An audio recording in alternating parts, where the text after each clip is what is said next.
ব্যবহার করবে না নাকি? বিজিবি কেন তারা সাউন্ড গ্রেনেড মারে নাই বা কেন টিয়ার শেল মারে নাই বা এইগুলি তো বিজিবির কাছে নাই, যেহেতু বিজিবির কাছে তো সব লেথাল ওয়েপেন, এই জন্য তো ওইটা তো তারা মারতে পারে নাই। এই জন্য আমরা তাদের এখন পারমিশন দিয়ে দিয়েছি এবং খুব তাড়াতাড়ি এই জিনিসগুলি ক্রয় করা হবে। আর যেগুলি ওই যে সাউন্ড গ্রেনেড নাই, এই সাউন্ড গ্রেনেড এইগুলি কেনার জন্য ওদের আমরা পারমিশন দিয়ে দিয়েছি। যেটা নিয়ে আপনারা দেখছেন যে চাঁপাইনবাবগঞ্জে বিএসএফ এর কাছে আছে, কিন্তু আমাদের বিজিবির কাছে নাই। বিজিবির কাছে আছে হলো সব লেথাল ওয়েপন। এগুলি আমরা এদের অনুমতি দিয়ে দিছি ক্রয় করার জন্য। আগে তো ক্রয় করার অনুমতি দিছি, ক্রয় করলে কি ব্যবহার করবে না নাকি?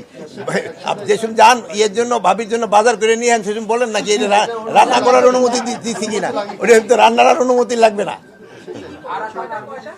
কয়টা এটা পরিমাণ তো আর মানে সব কিছু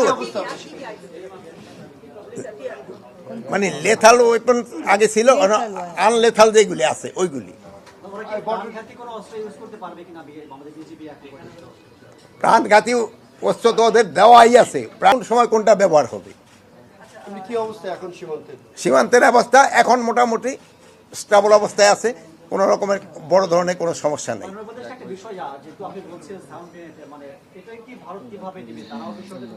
না, ভারতের কাছে তো সাউন্ড গ্রেনেড আছে, ওরা তো